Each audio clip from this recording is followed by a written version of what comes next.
Well, good morning, everyone. Thank you for attending the meeting this morning. And Johnny Caldwell, Representative Caldwell's on the way. He's about 10 minutes away. Probably hard to believe he's stuck in traffic, but that's the way it is. But before we get started, I'd like to ask Representative Kelly to open us in prayer. Dear God, we just want to thank you for this day, dear Lord. We want to thank you for allowing us to be here and giving us safety as we traveled in, Father. We ask for those who are still making their way in that you'll put a hedge of protection around them. Dear God, that we ask that you'll just watch over our conversations and everything that we discuss today will be in your honor. It's in your name we pray. Amen. Thank you. Well, I guess the order of business today is just everyone maybe has an agenda.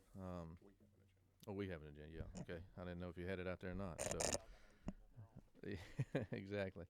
But we have the Department of Revenue here that's going to be presenting to us as well. And what I like to, is waiting on Johnny to get here, is just as we have questions, just go ahead and let's ask those questions as as they arise, and then as well, anyone that we didn't put a sign up sheet, but anyone that wants to speak on the measure, just we just don't knock yourself over getting up there, but just identify yourself and because we don't really have a time constraint this morning, so anyone that wants to speak on the measure, we can do that. So, Commissioner Riley, you want to come on up?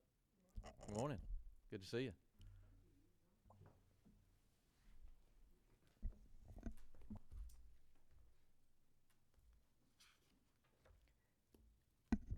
Well, good morning, Mr. Chairman and members of the committee. Thank you for inviting the Department of Revenue to be here today. I have provided handouts to you on the administration that the Department of Revenue performs for the low-income housing tax credit. The first thing you'll see is a notice from the Georgia Housing and Finance Authority that outlines the process that is undertaken for the department to validate low-income housing tax credits that are awarded by the Department of Community Affairs. Also, you'll see attached the code sections in 33-118 and also 48-7-29.6. These are mirror image references to the administration of the housing tax credit for qualified projects, and the department complies with these rules on the validation when a tax credit is claimed by a taxpayer to the department. Also included in your packet are the forms ITHC that the state of Georgia uses to for taxpayers to claim the credits on tax returns presented to us. And also attached is IRS Form 8609, which is completed by the Housing Credit Authority that provides the Department of Revenue with the validation that these credits are accurate and can be claimed by the taxpayer. So that's a quick summary. We rely on the Department of Community Affairs to provide us with the validation for the credits, and then when they're presented to us for award or for claim by a taxpayer, the department will review them for accuracy and validity and then process accordingly. So with that, I'm happy to take any questions.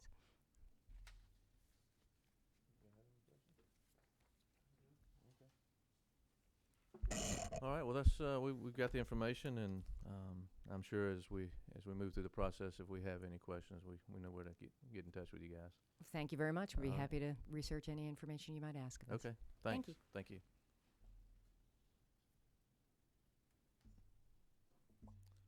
All right. No, don't knock yourself down trying to get to the podium or to the table, either one.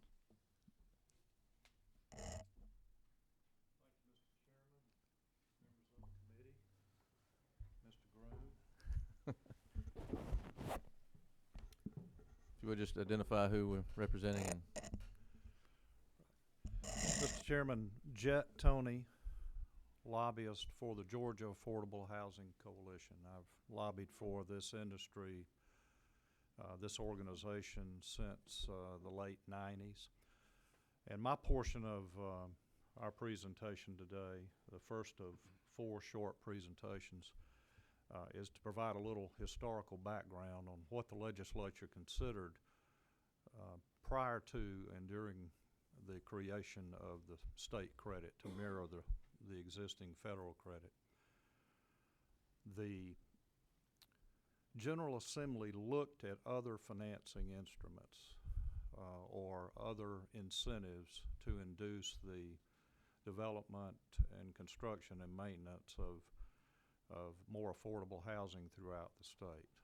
Among those was an increase in the real estate transfer tax, a $1 per $1,000 of the transaction on all real estate transactions in the state to create a fund that would then be used to provide grants. But clearly the real estate community did not like the idea of a real estate transfer tax, $1 on every $1,000. And so that idea did not move forward in the General Assembly. So with the help of folks at DCA at that time and with the developers in the industry, particularly those who are active in other states, came forward the idea of the state tax credit, again, mirroring the existing federal credit. And so in 2000, the General Assembly worked that bill through the Ways and Means Committee and obviously on to passage and enactment. But it was a little bit longer journey than just that one session. At that time, the One Georgia Economic Development Program was being developed by the administration and by the leader of the state Senate. At that time, a number of hearings were held around the state, and among the concerns expressed by individuals and businesses, particularly in the rural areas of the state, was the lack of affordable housing for the workforce. So it's not unlike what we hear now with the Rural Economic Development Council and the same challenges that exist today. But among the ideas that came out of One Georgia was this proposed solution to provide affordable housing, again, and it was called workforce housing generically. And that's what the program is always intended to be, is to provide quality, safe housing that's sustainable over many years, that remains a gem in the communities where they are built and exist. And so there were promises that had to be made to your predecessors in the General Assembly. And this coalition made the promise that if the state credit was enacted, that the members of this coalition would build affordable housing in the rural areas. And that wasn't a promise that did not require some commitment, because to create high quality properties in an area where there is not an economic engine requires commitment and requires that that the developer and DCA and the investors take a hard look at those properties.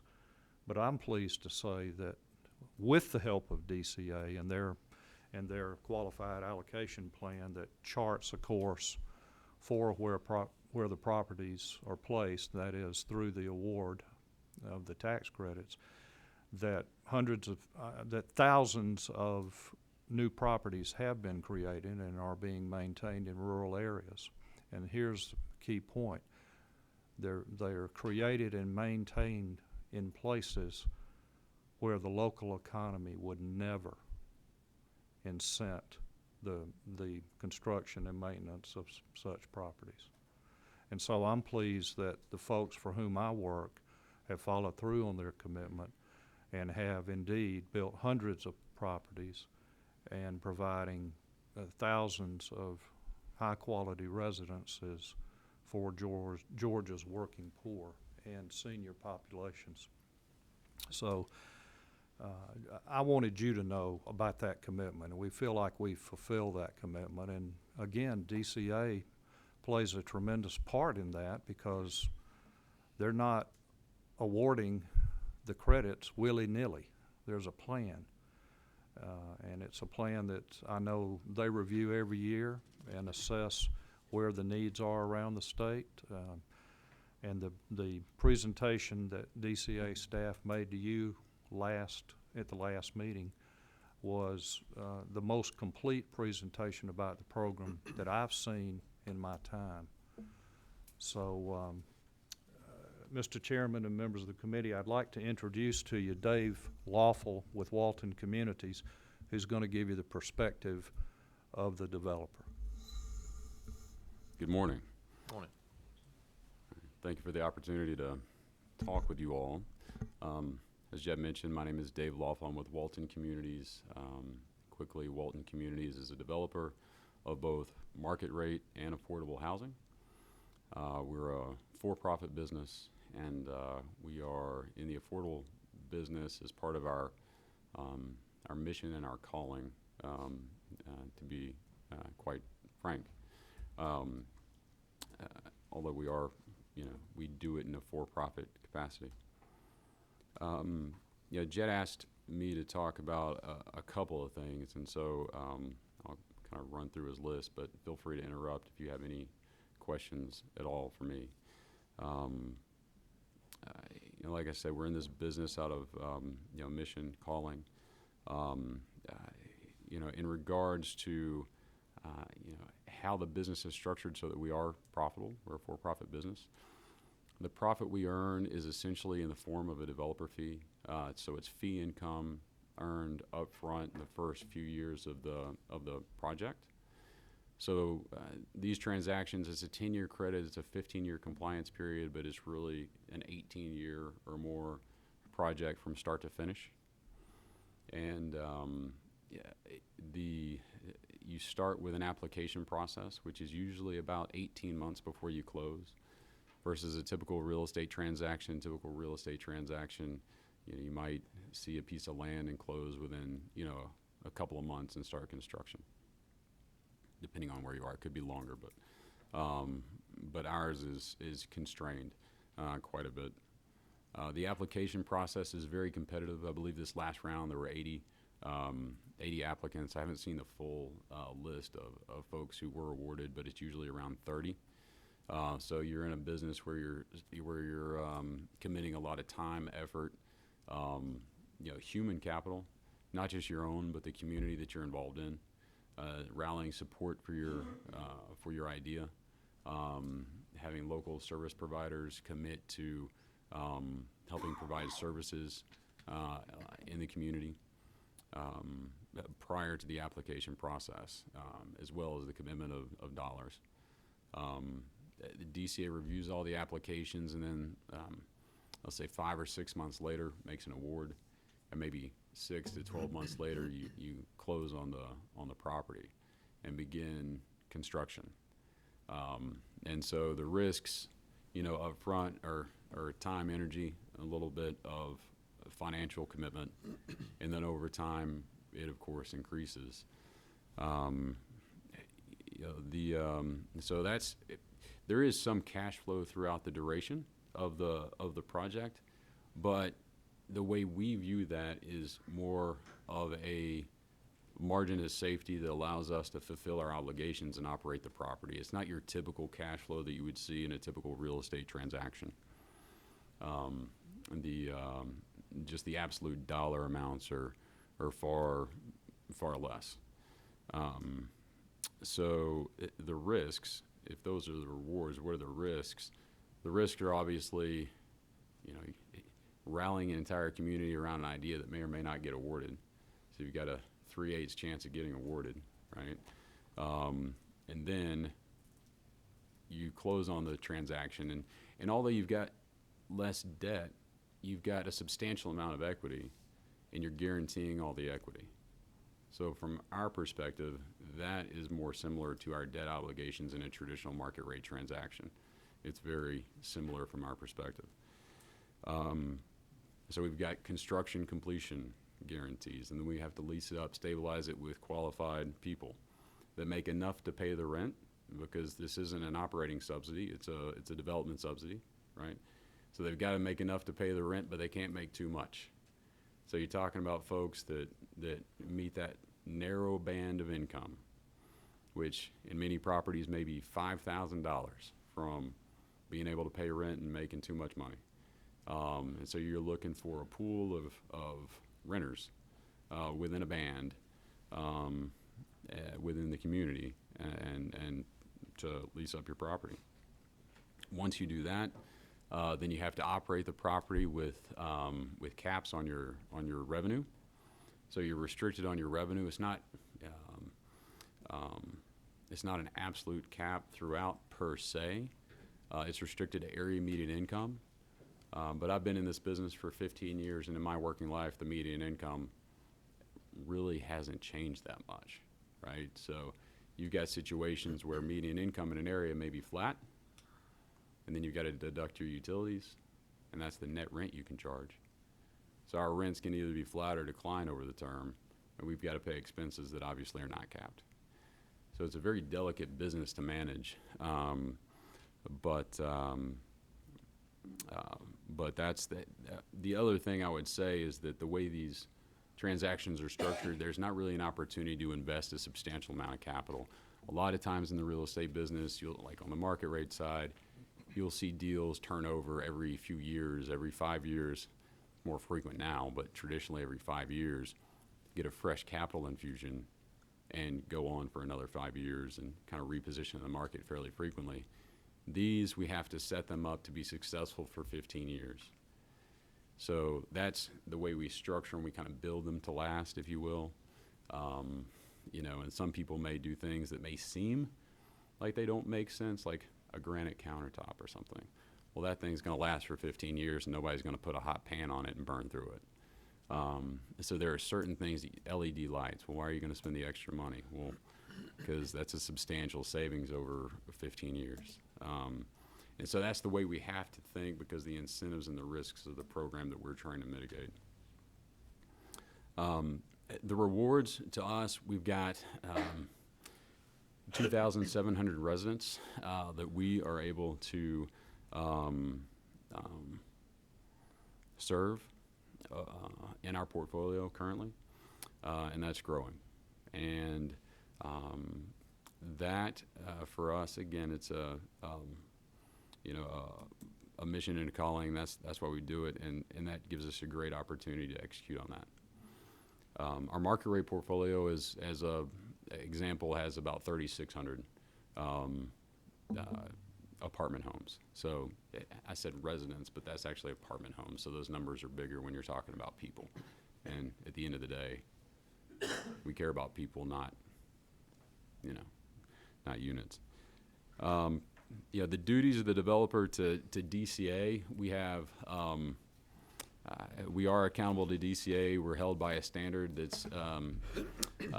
that's described in the LURC, our land use restrictive agreement that runs with the land. So all the burdens run with the land, and DCA inspects us every few years.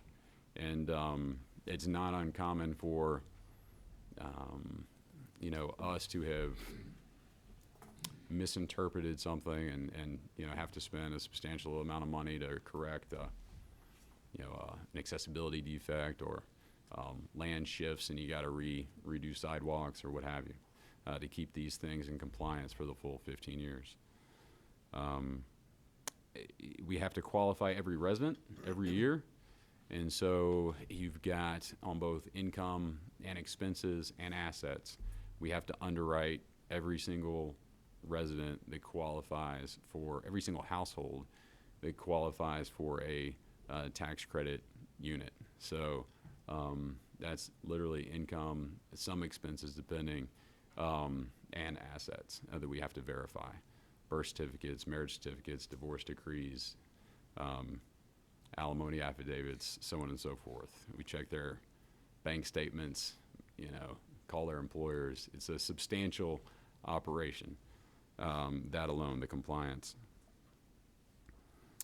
And by doing that, that ensures the flow of credits, because that ensures those apartment homes are kept in compliance, and the flow of credits goes to our investors, both the federal limited partner, state limited partner, whatever the case may be, and whoever is the ultimate investor in the affordable housing, downstream.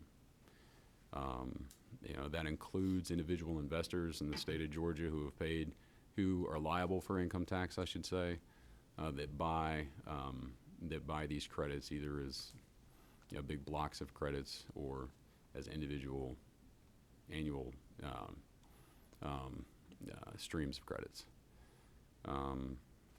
And while the credit is 10 years, the compliance period is 15. So in any given instance where you've taken the value of a credit to offset your tax liability, there's about 1/3 of the value of that credit. That's that last 5 years of compliance spread across the first 10. So about 1/3 of the value of that credit is pledged towards future compliance. And that can ultimately be recaptured in the event of noncompliance, foreclosure, or a deed in lieu, which, if that happens, the credit stream blows up, and that's why these things don't foreclose, and that's why your risk is, as the state of Georgia, is incredibly limited in these transactions. I know you guys have had a lot of time to think about the credit, and you're studying it deeply. Do you have any questions for me? Representative Kelly. Thank you for being here with us and for giving us a kind of great overview of the business model here. Just have a couple questions. First, what percentage of residents, and is it a requirement through DCA that the residents are working? It's not a requirement from DCA. It is. So in essence, the tax credit program itself requires residents to have some income, which you could say it requires them to work. Now, you may partner that with other programs that may provide them a rental subsidy, or they may have, so we've got, that's one example. Another example would be age restricted, where, the kids pay, mom and dad's rent, even though they may have no income, they may not be working. So there are many circumstances which may lead to a resident not working. I can say for our portfolio, especially the family, the non-age restricted, the right way to say it, portion of our portfolio, the vast majority have to work and earn an income in order to pay the rent. Because again, it's not an operating subsidy. The tax credit is purely a development subsidy. And I do want to focus on the non-age restricted piece too, because I know Jet talked a lot about, this was set up as a program, for workforce housing, and I want to make sure that we're staying true to that goal there. And so I certainly see the distinction of what you're saying with, there's some who may be getting their rent paid through another government program versus someone who's working at a factory and may just not have gotten Right. the proper income yet to move out of that. So is there a way for us to get that breakdown, the percentage of how many people are paying the rent from another government program versus how many people are actually working a job and contributing back through taxes in our society? And if you already have that today, could you provide that with it? I don't have that today, but I can certainly provide that to the committee. I know that our personal property management software would allow somebody to pull that information. I don't know whether the state's data, translates to that. I think the easiest, you could look at, it might just be simple to look at the number of tax credit units in DCA's portfolio that it's under its, management, and then look at the overall vouchers that are in the state of Georgia. And if you look at those two numbers, you could probably see, that'd be the best way to see statewide what percentage are being covered by a voucher and which are not. Okay. And that might be available from the state. And I know you said you qualify your residents every year, but and if this is a question for DCA, I'm sure you understand. Is there any time restriction for a length of period that someone can stay in one of these units? Because I believe in helping someone, Certainly. get up on their feet, but I also believe that they should strive to move up and not necessarily just become complacent. No, I completely agree with you. And the program in and of itself does not require or incent that type of financial progression. But I think it would be a worthy incentive. Once to a think resident about. moves in, is there no re-verification of income after they move in? No, there certainly is. Yeah, so you have to verify income, and there are often times where people go over income. The question of how do you incent income mobility among the impoverished is something that is great to think about and try and solve, but it's not a function of this particular program per se. Thank you. Sorry, Mr. Chairman. So how often is the income verification process? Annual. Annual. So annual. Is your company based in Georgia? Marietta. Yes, Marietta? sir. Do you do any developments outside of Georgia? We do not. You do not. Is there anything about the program that you would change that you've been in it 15 years? I'm sure we're doing just a great job as a state government Right. running this, I'm sure. Well, I mean, there's a lot of dynamics, right? So, although we're held accountable by DCA, DCA is held accountable by you guys, by HUD, by Treasury, by on and on and on. All day long we'll complain about being overseen by DCA, but quite frankly, they have far more overseers than we do. And administratively, they do a fantastic job. If there are a way to figure out those incentives, like the representative was talking about, to help people move along, that would be a great thing. But I'm not 100% sure how to do that. Okay. Anyone else? Question. You- When you say help people move along, What's your Well, level of move up in Income. their Okay. move up in their income oh, to achieve more financial stability to where they don't need to rely on a government program. That might be more of a jobs program where we're housing. So, but All right. Anyone else? All right. Thank you. All right, Mr. Chairman, I'm going to ask Kit King with SunTrust Bank to present from the perspective of an investor. All right. Thanks.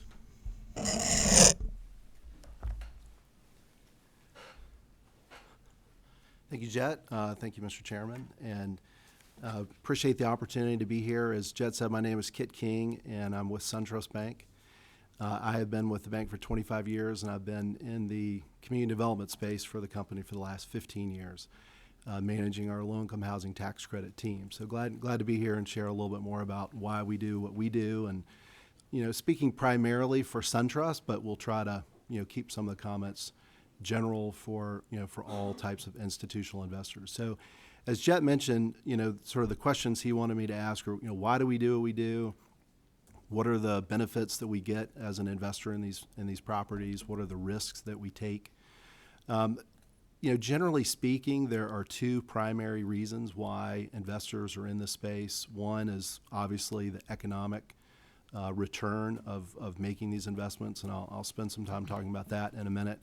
And then, of course, for financial institutions, there's the additional motivation of being able to meet our Community Reinvestment Act requirements that we have to reinvest in communities that we are currently serving. In addition to that, I think it's very complementary to the more traditional commercial real estate line of business that most banks participate in already, and that's where our group actually resides within SunTrust. We are in our commercial real estate group. So it's, you know, it's very complementary to other types of multifamily finance that we are typically doing already on market rate properties. And then, of course, you know, the other obvious reason is that we're very passionate about the needs to provide more workforce housing here in Georgia, as well as throughout SunTrust footprint and throughout the country. There is obviously a tremendous need out there. I mean, there's lots of statistics that we can quote about literally the millions of units that we're short for affordable housing in our country. And so I think most of us who are in the space are very passionate about the needs that we're trying to find, you know, at least in our small way, a way to meet those here in Georgia and elsewhere. SunTrust, like many investors, you know, finds themselves in kind of any number of those buckets. As I mentioned, we certainly do this because we get positive consideration on the Community Reinvestment Act side, but the economics are important to us as well. I mean, we're in this to make a return, and so we're looking very carefully and underwriting these deals very carefully to make sure that we get a return that's commensurate with the risk that we take. And as a you know, company that is a for-profit bank, I mean, that's very important. We're held to standards where we have to evaluate that, and so it's not intended to be you know, social welfare, if you will, from our perspective. We want to make sure there's a reasonable return, and we're investing in these deals as a limited partner, so it's a little bit of a different shift from the way a bank might typically be involved, providing construction or permanent financing. So we also have to think a little bit as an owner as well, and I think our interests are fairly well aligned with the interests that Dave had shared earlier about what's, you know, why the developers do what they do and how they do what they do. You know, what are the risks that we take? You know, obviously the most significant risk is that we don't get the financial return that we bargained for and the tax credits don't materialize. You know, I like to look at the risks in sort of several buckets, and Dave touched on some of these. We obviously look at the construction risk that we take. We want to make sure the project actually gets built on time, on budget, and so we have to evaluate the financial capacity of the development team and their experience level to make sure that they're qualified to get this done. We certainly take risk on the lease-up side of this as well, and Dave touched on that. We want to make sure there's a market for these new units that are coming online, or a market for units that are being preserved. And so, you know, we take that risk that the property actually gets leased up to tenants and the appropriate tenants. And so the sort of the third bucket is the compliance risk. I mean, we are in this as a long-term investor for the entire compliance period of 15 years. So we want to make sure that these properties remain financially viable for that period of time. We want to make sure that the physical asset holds up.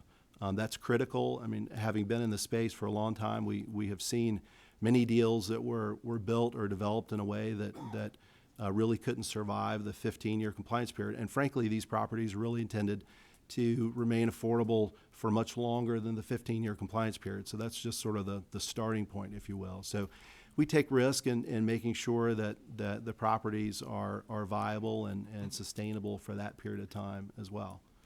The returns to us are you know, fairly obvious. As we mentioned, hopefully we get the financial return that we bargained for, but also there's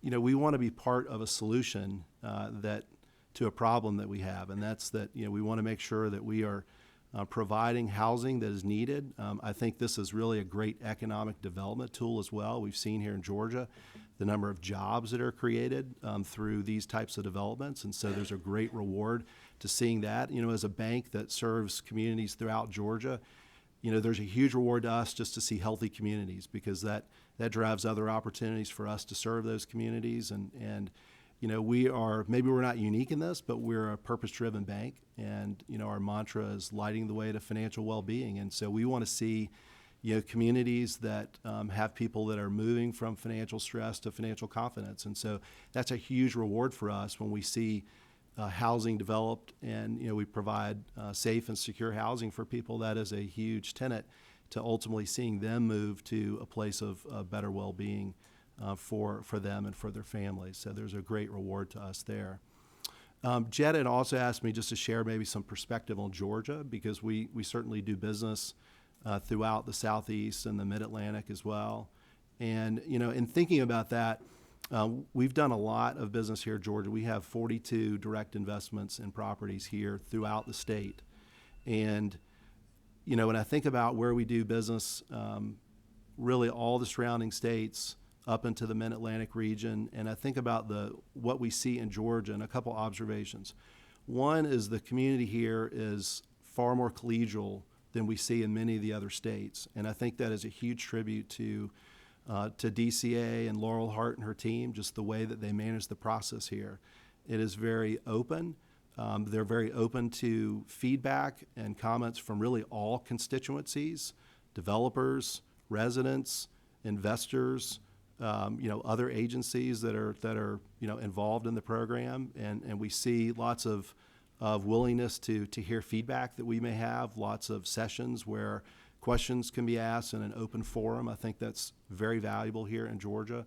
And, you know, there are other states, and I won't call them out by name, but that are not as collegial, and there's a lot of infighting and lawsuits and things that we just don't see here. And I think that is a sign of great management that we see from the DCA staff, as well as the development community at large. And, you know, I think the other thing we notice is the quality of the properties that are developed here are generally better than what we see in other states. And the state credit plays a significant role in that, helping these properties be financially viable, helping these properties be built and maintained in a way that they will, you know, last for 15 years and beyond. And we've certainly had to step into situations in our portfolio over the years where that has not been the case in other places, but I can tell you that has not been a situation that we've had to do in Georgia. These properties are generally very well built, very well maintained. There's a lot of oversight that we provide to make sure that the Walton communities and other folks are doing what they're supposed to be doing. And so we see that work very well in Georgia. And I think, frankly, Georgia is a model that a lot of other states, you know, could and perhaps should follow. So I'm happy to answer any questions that you may have. Representative Kelly. Just to help me kind of understand the role that SunTrust plays here, I know you're an investor. Do you stay through the whole project? I mean, for the 10 or 15 years that you kind of lifespan, you know, just looking at it on the timeline, do you get the initial credits and then do you get a portion of the cash flow every month as well? Is that how the partnership works with developers and SunTrust on something like this? Yes. And is that typical for most investors, or do most investors care about getting the credit up front and then let the developer keep the cash flow? Well, first of all, let me answer your initial question, and that's yes, we stay in for the life of the investment. So SunTrust, when we're making an investment, we're typically getting in at closing, construction closing, and we stay in through the end of the compliance period. So I can't say that that's necessarily true for all investors. While this market is relatively illiquid, you certainly see some investors from time to time sell portfolios and move in and out of the space. But we stay in. Typically, the primary benefit that we're bargaining for is the tax credit itself. We might get a small portion of cash flow. We certainly get other tax benefits from the depreciation that flows through to us as investors. So that kind of bucket of benefits is really what we're bargaining for and staying in the deal. So we are typically in it for 15 plus years. Okay. Thank you. Sure. Anyone else? All right, thank you. Thank you. Mr. Chairman, you had invited Mr. Rick Searles to present. And Rick? Here you go. I'd also like to introduce Philip Searles, my nephew and the president of our foundation. Welcome, thank you for coming. Thank you for having us. Excuse me. So I'm Rick Searles of the Beverly J. Searles Foundation. We're nowhere near as big as Walton Communities. We're probably a third or a quarter the size of them, but we really focus on senior communities. I wanted to sort of give you an example of one community and how that works, you know, in our world. I started working in 1994. A company called Sunrise Assisted Living out of Virginia hired me to help them roll out to the Southeast. And so I helped them develop 12 communities ranging from Raleigh to Baton Rouge, 6 around Metro Atlanta. And while I learned a lot from Sunrise, and they do a fantastic job, the most distressing part was how expensive. Back then, 20-some years ago, it was over $100 a day. Now it's really approaching over $200 a day, and if there's dementia involved or Alzheimer's, it could be up to $300 a day of cost. And so I'm looking at this beautiful communities, but I think only a very small percentage of our seniors can actually afford this kind of care and that Sunrise provides. So that really led to our looking into the tax credit program back about 15 years ago was our start into this. And I wanted to mention a community that we opened 2.5 years ago in Gainesville, Georgia. It's called Myrtle Terraces. It's an 84-unit community. Philip was the development director. Philip met numerous times with the Planning and Development Authority for Gainesville, also with the City Council, the mayor, met with the local community leaders, and I'm sure you had other meetings too I'm forgetting about, but all as part of the planning process for this project. Then we worked with a land seller to, in essence, donate the land adjacent to us that we turned, and also the money to build a community park. So we were able to add that to it, and actually at our grand opening, Lieutenant Governor Cagle spoke really glowingly about the tax credit program. Of course, this is his backyard in Gainesville, but just loved the community. DCA had their board meeting, and they were at Myrtle Terraces just a couple months ago, and they were so impressed. The residents took them into the units. We had 6 residents who were tour guides, and they were so proud of showing, you know, their units and their community and all the things that we provide. In conjunction with that, we did an affiliation with Brenau University. Brenau comes into our communities and provides a robust level of services to our seniors.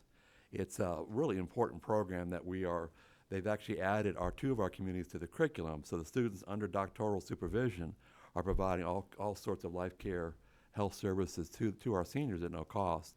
So it's a win-win. It's a real benefit for everybody involved. For us, it's really a part of bringing of what we do as our nonprofit foundation. What can we do to enhance the life of our seniors, to get them out of their units, interacting with others? We feel like that's really a critical component. So in that vein, we typically have a resident services director at every community.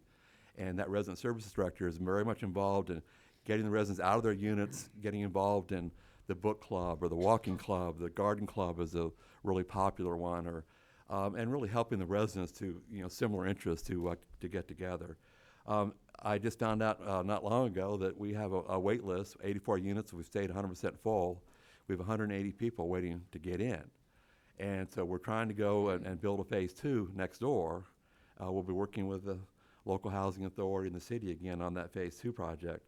So I just wanted to emphasize that the state tax credit is a critical component of allowing us to hire the resident services director, allowing us to provide the services that we provide to our residents at no charge, which are substantial.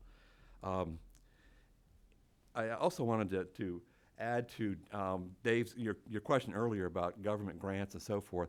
HUD has a project-based rental assistance program that we often use, and to my knowledge, those housing choice vouchers are not limited to a tax credit community, and we actually use the words, instead of low income, an affordable community. And in fact, I want to say I'm really pleased that I think your next session you're going to be meeting at 1 or 2 or touring a couple different communities. Very short story about Fayetteville, Georgia.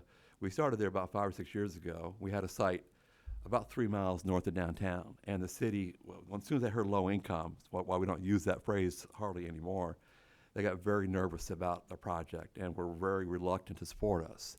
So we invited the Mayor Steele, and the City Council to tour one of our communities, and actually they came in 2 different trips. And so I was walking around with the mayor. Within 10 minutes, as he's looking around, he goes, "So we could have this in Fayetteville." So we really did a 180 from, no, we don't want you in our backyard, to we want you to move closer to downtown. While we didn't get the awards, it's a very, very stringent process at DCA. We did pave the groundwork for one of our another company, another tax credit developer, to come in and basically get a successful community awarded last year. So just wanted to point out that touring the communities, I think you can really see and talk to the residents and get a feeling of what we're doing on their behalf.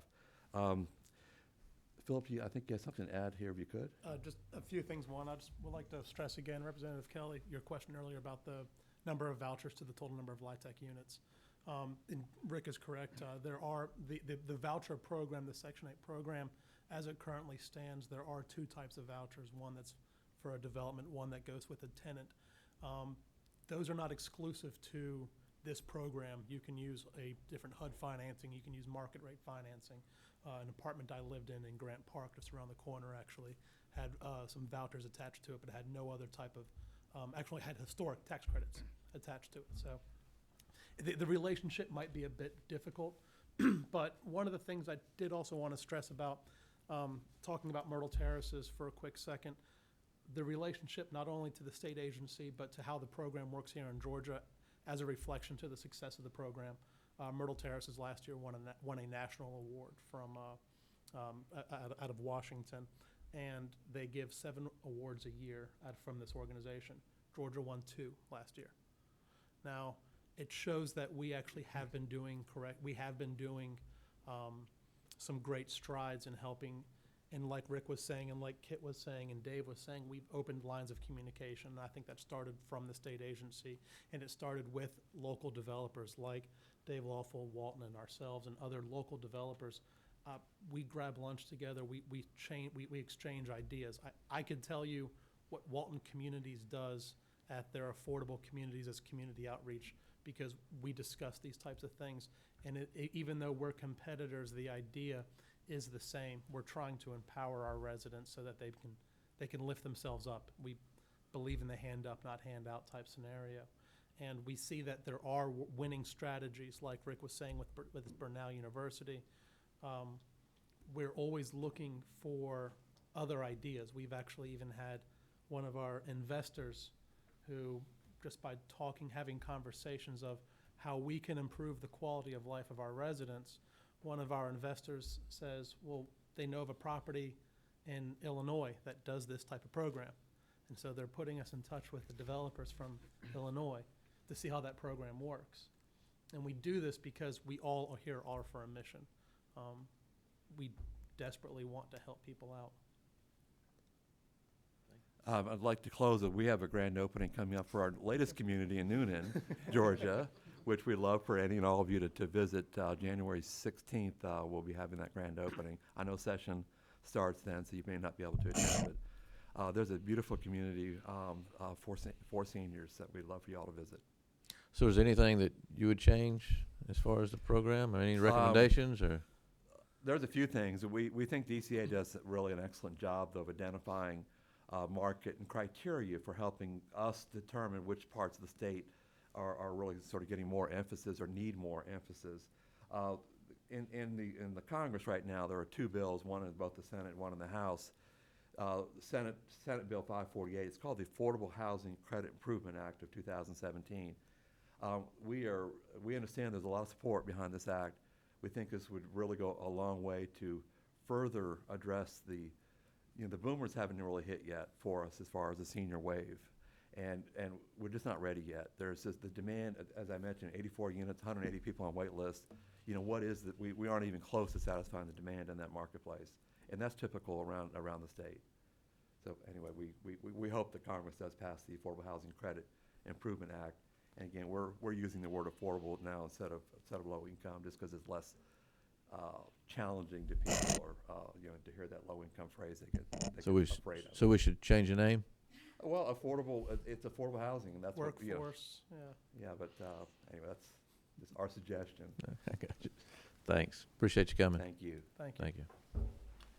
Mr. Chairman, at the last meeting, there was some questions about the property assessments for these properties. So we do have in the room 2 attorneys that are experts in this area, if any of the members of the committee would like to ask questions about that.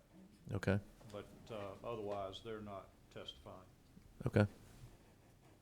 Yeah. Anyone want to ask any particular questions on that? I'd like to get DCA back up here for a minute if we could. Yeah. I think I saw the guy, Uh, his name, but DCA. Oh, is he? Yeah. If that's all right. Yeah, that's fine. Appreciate you being here today. Absolutely. Thank you, Chairman, Representative. Thank you. I just gathering my thoughts from the last meeting and then what we've heard today. I just want to make sure I understand what flexibility we have in Georgia to make it our own Georgia grown, program. I know y'all are already doing that. I mean, we're hearing how great the program operates. I certainly think there's a purpose for the program, and it is important for us to have housing for our workforce. And speaking to just the point of what I think that the original program was developed for, and that to house, workforce housing. And I want to talk about the non-age restricted, because I know when we're talking about our seniors, that's a different conversation from what I think I want to have. What abilities do we have? What flexibility do we have to put in requirements for the communities to have, verified percentage of residents working, as well as what we can do in terms of, again, I don't believe this was ever intended for someone to move in one of these properties and live for 10 or 15 years. I think the goal is to give someone housing, help them continue to move up through the social mobility. So what flexibility do we have in the program here in Georgia for both putting requirements for percentage of residents working, as well as maybe some time restrictions for residents?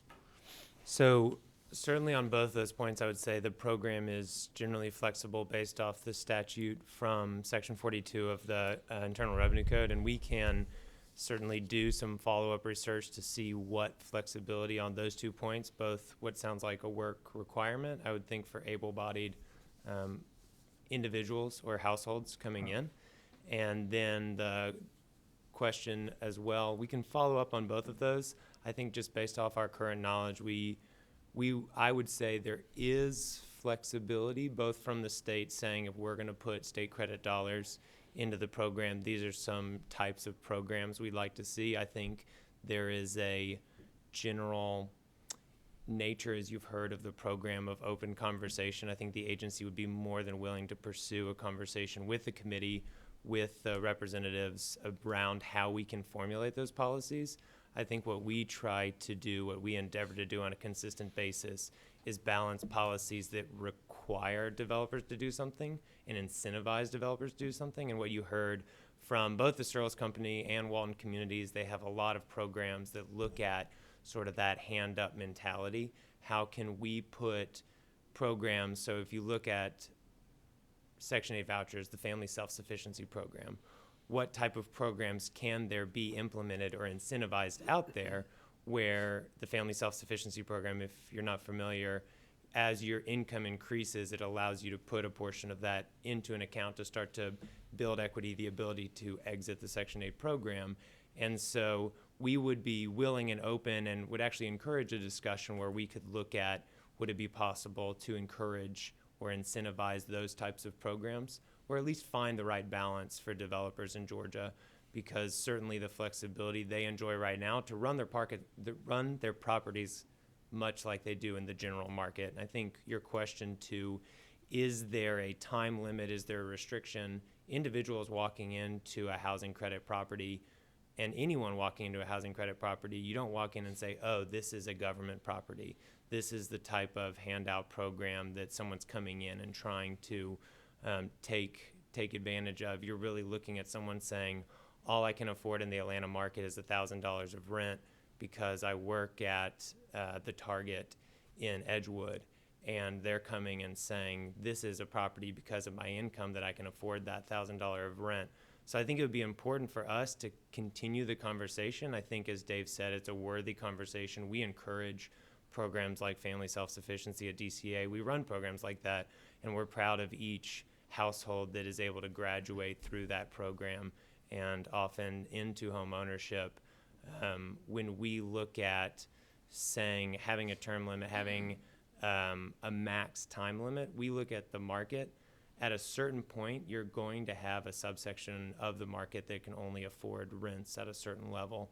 And so when we talk about this program being a supply side subsidy, it's because there is a lack of supply at that workforce housing level.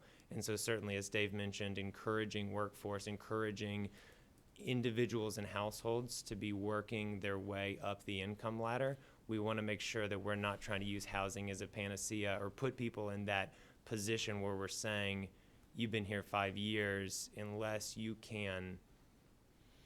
Right. I mean, it's 10K looking at more. it is really, there's, you can look at it as there's a problem either with people's income levels or the housing that's available to them, right? Right. So, I mean, you can really look at it two ways. If you can get people's incomes up, it helps get in. I mean, there'll always be a portion of, as market rates get driven up.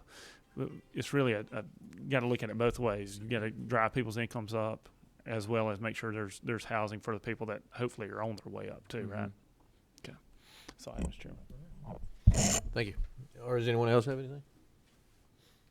Thanks, Philip. All right. Does anyone else would like to speak? All right. Well, I guess the part of the committee, I know we've discussed maybe taking a visit to a couple of these. I think I would like to see one of the newer ones, but I'd also like to see some that are outside the 15-year, 10-year requirement as well. Some that's been around 20, 25 years, and see how those are doing. But we can talk offline and get some dates and times moving forward, and get a couple lined up, and then see what works best for the committee. And I know we got Jet and some folks that can help us put that together. So if there's not anything else, I guess we can. Anyone else have any questions, or we'll just we'll adjourn, and we appreciate you guys being here today. Thanks.